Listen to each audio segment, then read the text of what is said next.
We get so caught up in rituals,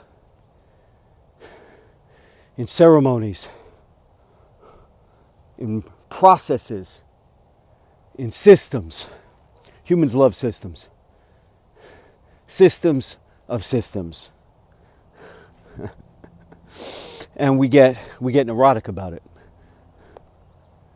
And we lose sight of the spirit of why we do things versus the letter of the rules, the regulations, and the traditions. One of the things I noticed for a long time about religions and the actual ceremonies that are performed in these religions. You know, I've been to temple, I've been to church, I've been to different temples, I've been to different churches. And in watching how things are conducted, and you see these very precise ceremonies, you start to notice, at least I start to notice, how some of this stuff borders on the neurotic, that everything has to be done in a precise way, in a perfect way, perfection. Every I dotted, every T crossed, otherwise there's an infraction. And this is human nature. Human nature, we get so lost in the letter, as they say, the letter of the law, that we lose sight of the meaning of it all. As Yahusha, the Son of the Most High, Hamashiach, the Messiah, says to the Pharisees that the Sabbath was made for man. Man was not made for the Sabbath, and he was admonishing them. He was admonishing them. I could be conflating different stories, but this comes out of Mark 1, Mark 2, Mark 3. You start to see this. Mark 2 or Mark 3, you start to see this. About how they ask the Pharisees, the lying, hypocritical Pharisees who worship with their lips, not with their hearts. The taught ones of John the Baptist and the taught ones of the Pharisees, they want to know. They go to Yahusha and they ask him, why do your taught ones not fast when the taught ones of the Pharisees, the taught ones of John the Baptist, why do they fast but your taught ones do not fast? And he explains to them, while the bridegroom is here with his friends, the friends do not fast. There will be time enough to fast when the bridegroom is gone. When the bridegroom is no longer with us, it'll be time to fast. There are time for things, you know. And they saw that he was doing wonders and miracles on the Sabbath. They saw how he forgave someone, a paralyzed man, how he forgave a paralyzed man his sins. And he could see into the hearts of the Pharisees who were sitting there in the house where the people were so, they thronged Yahusha. They flocked to Yahusha. And he was sitting in someone's house and he was teaching, and you couldn't even get close to the house, and the people were flocking to him because they believed. And they had a paralyzed man that they wanted to get to Yahusha so Yahusha could save him, so Yahusha could heal him, such that they tore apart the roof of this house and lowered the man who was on a stretcher down in front of Yahusha. And Yahusha says, your sins are forgiven. And he hears in the hearts of the Pharisees, because they're not saying it, they're thinking of it. Why is this man forgiving sins? And he says to them, he says, is it easier to forgive a man his sins? Or is it easier to tell him, a paralyzed man, is it easier to forgive that man his sins? Or is it easier to tell a paralyzed man to get up and walk away and walk home? Is it easier to forgive a man his sins, or to tell him to heal him and to have a paralyzed man stand and walk away? And then he tells that man that he is healed, to stand and to walk away. And he does. And everyone is astonished, and everyone believes so deeply in Yahuwah and praises Yahuwah and is grateful to Yahuwah for such miracles that Yahusha has performed, certainly in the name of Elohim. And yet the Pharisees and the lying scribes want nothing more than to punish Yahusha, than to see him destroyed. For what? For breaking the rules, regulations, traditions instead of doing good. And then he says, Yahusha says, well, Yahusha is Yahuwah manifest in the flesh, but Yahusha says to them in another instance, when they ask him why he does these things on the Sabbath, for instance,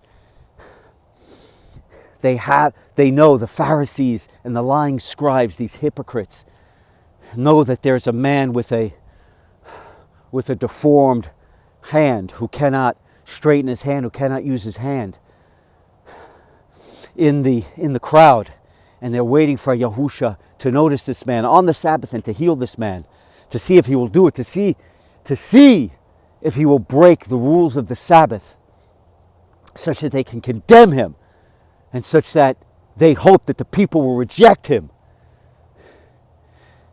And Yahusha, of course, sees the man with the crippled arm, the crippled hand, and he calls him over.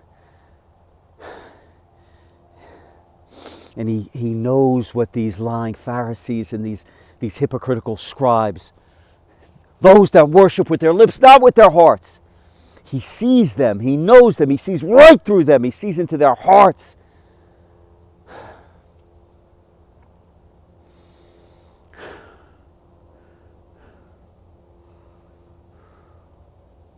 And he says to them,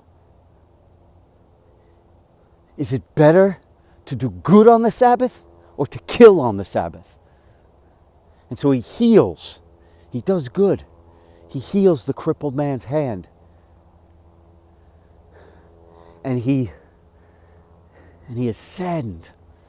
And he is saddened at how hard the hearts of the Pharisees, these so-called wise ones, these so-called holy men, he is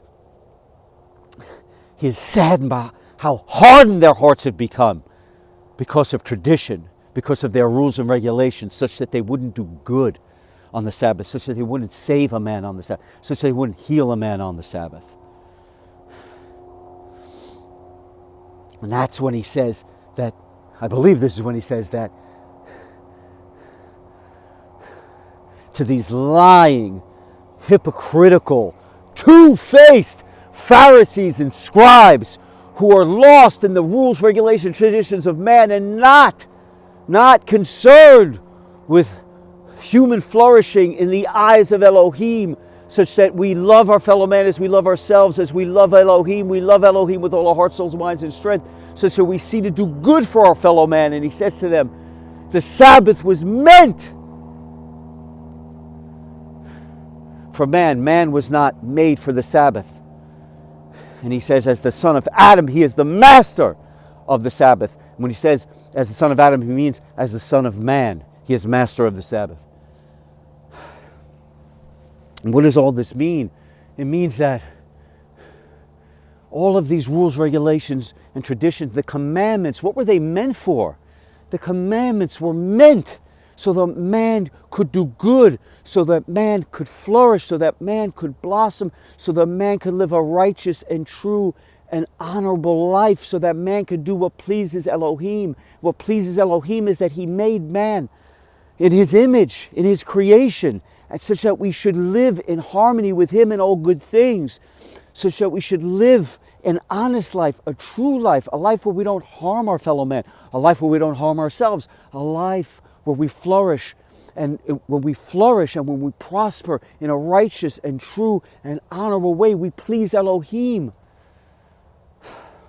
Not to destroy ourselves, not to tear ourselves to pieces, not to get neurotic, to have such neuroses that every hair has to be in place, every I dotted, every T crossed, every rule, and then we make up rules, regulations, and traditions that we layer on top of the commandments, such that it should be done this way and not that way, and we should walk this way and not that way, we should bow our heads this way and not that way, we should read the word, the commandments, the teachings of Elohim, of Yahuwah, Yahusha. We should read these things in a certain way, in a certain pace, in a certain, all of these little tiny,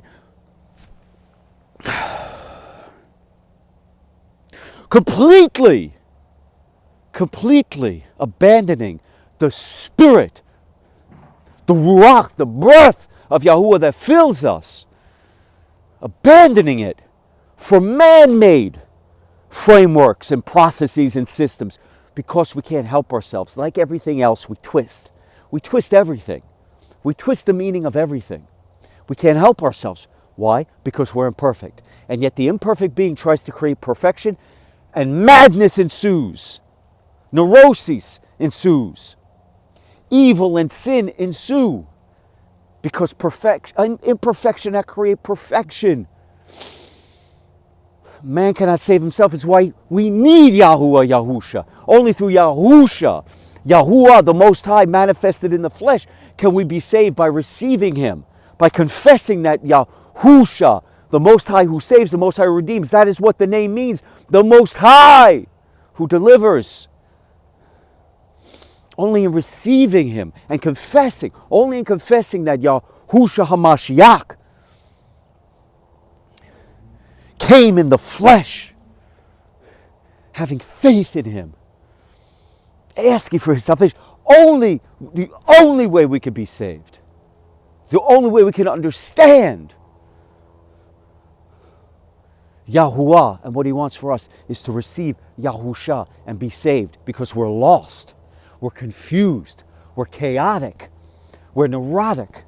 We absolutely deceive ourselves with rules, regulations, traditions, lies, layer after layer after layer of dishonesty, because we get lost in the things of this world, in the stuff of this world, in the hallucination and mirage and the illusion that this world is. We get lost in the flesh. The only way to not be of this world, because we're going to be in this world.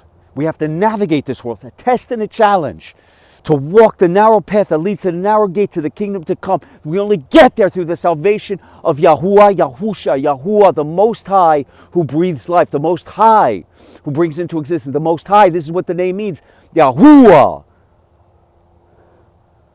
the Most High who creates through the Son, the perfect Lamb of Yahuwah. Yahuwah manifested in the flesh, Yahuwah who redeems, to receive His love, His grace, His healing. And how do we get that? We simply ask. We ask and we receive everything that we could have ever asked for, and more, such that our cup runneth over. And asking for His salvation, we receive. Why would we? Why would we not? Why? Because we have chased our tail for our entire lives. We are in pain. We are dishonest. We are corrupt. We are misled. We chase cheap highs, cheap thrill, cheap titillation. We are in despair. We are in depression. We're in sorrow. We're frustrated. We're anxious. We worry. We're decadent. We're depraved. We're defiled. All of these things, our whole life, looking for the wealth and the riches and the power that man creates.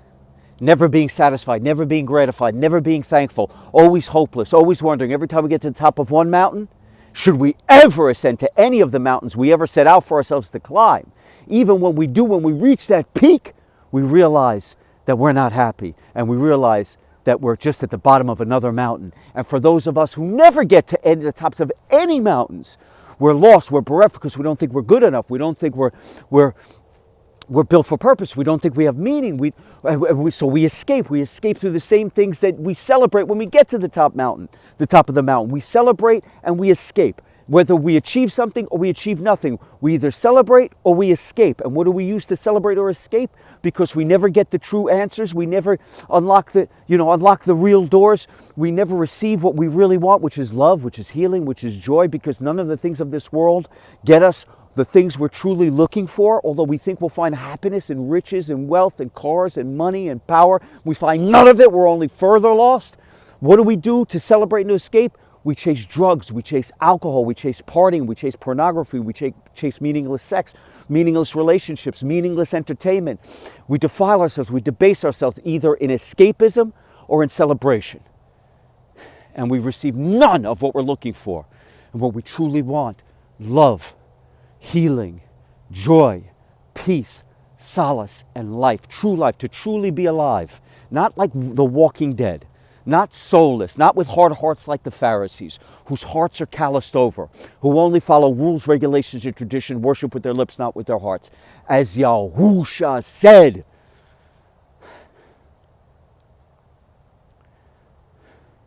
the Sabbath was made for man. Man was not made for the Sabbath. And it just simply means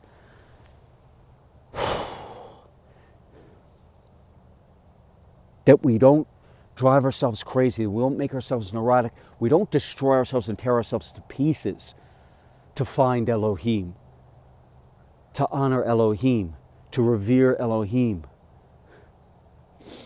He made us to flourish. He made us to do good. The ultimate commandment that we receive, that we hopefully finally understand when we receive Yahusha,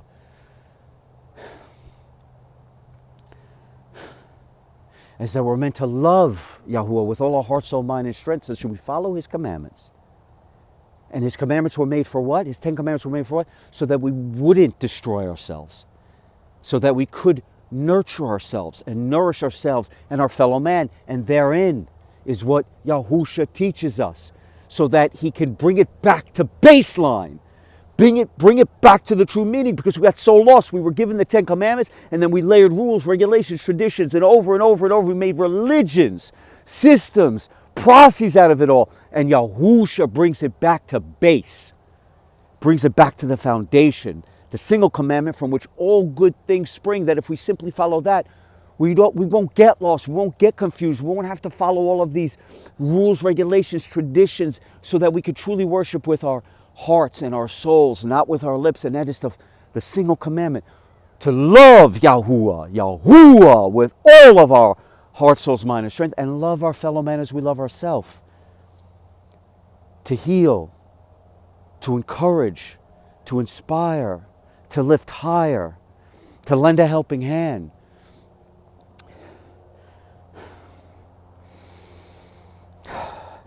It's not about performing these ceremonies. It's not about performing these rituals. It's not about undergoing these processes. That's not what's going to save you. That's not what's going to make you holy. That's not what's going to make you worthy in the eyes of Elohim. You think you go to church, you think you go to temple, you think you follow the rules, regulations of your religion, such that you show up and you perform these ceremonies and rituals, and all of a sudden, all is good. You're going to heaven, and you're blessed in the eyes of Elohim, and that all is right in your heart. That you're just living the surface. You're just putting on a mask. You're putting on a costume. You're performing in a play. It means nothing. It means nothing. Where is your heart at? Where's your soul at? Do you love Yahuwah with all your heart, soul, mind, and strength? Have you asked for His salvation? Have you ruminated and contemplated and nourished your soul with the Word, with the way, with the truth, with the life? Are you loving your fellow man as you love yourself? Are you doing what pleases Him most? What pleases Him most is not these systems, these processes, these rules, regulations, and traditions. What matters is that you love Him with all your heart, soul, mind, and strength, and you love your fellow man as you love yourself. Not whether or not you go to church, not whether or not you go to temple, not whether or not you follow the rules, regulations, and traditions of your rabbis and your priests and your wise ones and your holy men and your false prophets. They would have you run around in circles only for their own pleasure, only so that they bind you to them, they yoke you to them, they chain you to their way, to their systems, to their blueprints, to their instructions. Why? Because just like the Pharisees of old, they want to lord over you. They want power over you. They want control. They want to be esteemed by man. They want glory. They want to sit on the pedestal and rule over you. Because if they can dictate how you find Elohim, how you're seen in the eyes of, they get you to believe this, how you're seen in the eyes of Elohim. If they can dictate the rules and regulations, the way, the truth, then you need them for interpretation. You need them for absolution. You need them for guidance. There is no way to the Father except through the Son, which means you don't need them, which is why they murdered him. But you don't need them. You don't need the ceremonies. You don't need the rituals. You don't need the Pharisees. You don't need the religions. You don't need the priests. You don't need the rabbis. You don't need the magi. You don't need the yogis. You don't need the gurus. You simply need to go to the source. And the source lives in here. Yahuwah, Yahusha fills you with the breath of Yahuwah, the Ruach, the set-apart spirit, which guides you on the true path. Not their path, but the way, the truth, and the life. He lives within you and he writes the living law, the only law that matters. The law that lives on your heart and gives you everlasting life. And you receive the ultimate commandment to love Yahuwah with all your heart, soul, mind, and strength. To love your fellow man as you love yourself. If you're doing that, you're pleasing Elohim. And you're being true with a true heart. You're worshiping with your heart, not with your lips. This is all that matters. He lives within us. He grants us everlasting life, everlasting forgiveness. And the Ruach fills us with a light so bright. His light, for he is the light of this world, such that all the darkness we've stumbled around in our entire lives is vanquished, dissolved. We no longer stumble around every day, every moment, searching, wondering, longing, thirsting, hungry. Now we drink. We drink of the water of life, such that we never thirst. We eat of the bread of life, such that we never hunger. We nourish our hearts and ourselves with His word, His phrases, His parables, His teachings. We go direct to the source. We ask for salvation. We receive, and in all faith, by faith alone, not by these processes, not by these systems, not by these rules, regulations, or traditions, not by these rituals or ceremonies. By faith alone, we are saved. Faith in Yahusha, faith in Yahuwah, in that alone, and in that faith, in loving Him with all of our heart, soul, mind, and strength, loving our fellow man as we love ourselves, the fountain from which all good things spring, from which all guidance springs, from which all of the way, the truth, and the life spring. And in asking for salvation and receiving that word, we are so grateful. For the first time in your life, you're fulfilled. For the first time in your life, you're truly thankful at the level of your genetic code, at the level of your DNA. You've never, you have all these self-help gurus who talk about gratefulness practices. What garbage, a gratefulness practice, such that if you practice gratefulness, you will be grateful. You don't need to practice gratefulness. Once again, another ritual, another ceremony. You will be truly grateful and thankful when you receive Yahusha and the Ruach, the set-apart spirit, the breath of Yahuwah fills you. When you receive the word, you will know what gratefulness is. You won't have to practice it because your cup will runneth over. At the level of your DNA, you will understand with every fiber of your being, every cell in your body, every molecule that makes you up will be vibrating and resonating with His love, His healing, His joy. For being saved, you will know what gratefulness is. You will know what thankfulness is. You will know what fulfillment and satisfaction is for the first time in your life. And it'll be true and real, such that you won't have to practice it. You won't have to make a ritual out of it, because you'll be living it. You'll know it in your heart and your soul. So let us walk true and strong, righteous, justified and sanctified with the Ruach, the breath of Yahuwah, which lives within us, guiding us, that light vanquishing all evil, sin, and darkness. We wear the helmet of salvation. In all faith to Yahuwah, we wear the armor of the Supreme Elohim and the Ruach, which fills us with such a light that we're healed from within. His light shines down on us, comforts us, warms us, secures us, heals us. His light bursts forth within us, heals us from inside and bursts forth outside, so that all those who are lost and hopeless, anxious, frustrated, in despair, who see that we are alive, truly alive with the Ruach, with the breath of Yahuwah, that we are encouraged, we are inspired, we are motivated, we are saved. They know that if we who were once where they are now, we were hopeless, we were depressed, we were anxious, we were frustrated, we did chase our tails our entire life, questioning, wondering, longing, thirsting, hungering, defiled, depraved, decadent, debased, always searching, always looking for meaning, always looking for purpose. They now see us full of the energy and the brightness and the light of Yahuwah. So they know that if we can be saved, they can be saved. So we live as an example for our people, not by admonishing them,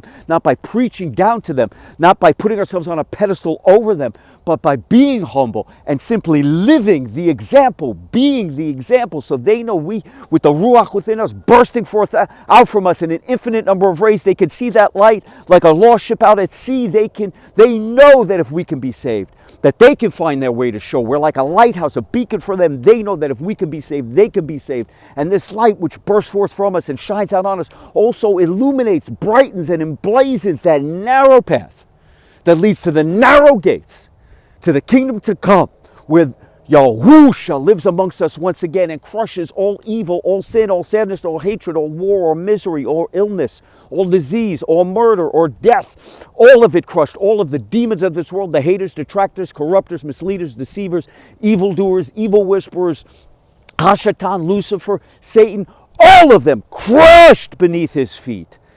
And where he lives amongst us once again, and where there is nothing but everlasting love, everlasting peace, everlasting joy, everlasting healing, and everlasting life, and where we can love him because he lives amongst us once again. We can love him, honor him, worship, glorify, and praise him with all of our hearts, souls, minds, and strength in a manner that pleases him most, because we are perfect once again as we were when we were in Eden before.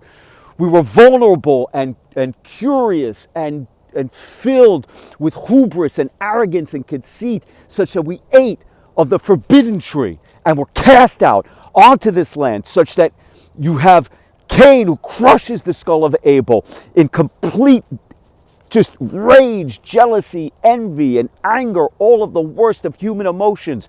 In that one place, all sin cast out, Cain doomed to roam the land and live no longer in the grace and the goodness and the fruits of the land, but now having to live by the sweat of his brow, such that all of his generations thereafter, taking upon it the power and the cannibalism and the scratching and the clawing and the absolute melee, the frenzy, the pell-mell rape and pillage of the land, of the people, to conquer, to overcome, to dominate, such that this was the only way to live. And we've been living this way for generations, for ages, for millennia, absolutely decadent, depraved, and defiled, but only in Yahusha. And every single time Elohim gave us a way out. He gave us a covenant so that we would come closer to him, so that we would know him, so we would live our lives in a productive, wholesome, good, loving, healing manner. Every single time he gives us a covenant, what do? We reject it. The covenant with Adam, the covenant with Abraham, the covenant with Adam, the covenant with Noah, the covenant with Abraham, the covenant with Moses, and finally the covenant with Yahusha, such that we have been given a way to live a life of truth and honesty and love and healing and joy, such that in the great resurrection we will be forever alive and it starts now. It's here now. You don't have to wait for the peace and the solace and the joy and the forgiveness and the healing. It begins now. Your journey begins now. You are saved in that moment that you ask for him to come into your heart, and your heart is emblazoned with the living law, such that you know finally what you have always sought. You have that forgiveness, you have that salvation, you have that redemption. Your heart is true, your heart is strong, your heart is righteous. You have meaning, you have purpose, and your cup runneth over. You have all the answers you've ever sought, and every single day that you pray, more is delivered, more epiphanies, more revelations. As you walk, you see the light now, his light. He emblazons the path such that you cannot miss it, and you can walk true and strong. So let us be ceaseless and relentless Let us be guided by the Ruach, the breath of Yahuwah that fills us with this life and this encouragement, this inspiration, and this energy. Let us walk, march, unstoppable, unconquerable, undefeatable, undeniable, unassailable to kingdom come.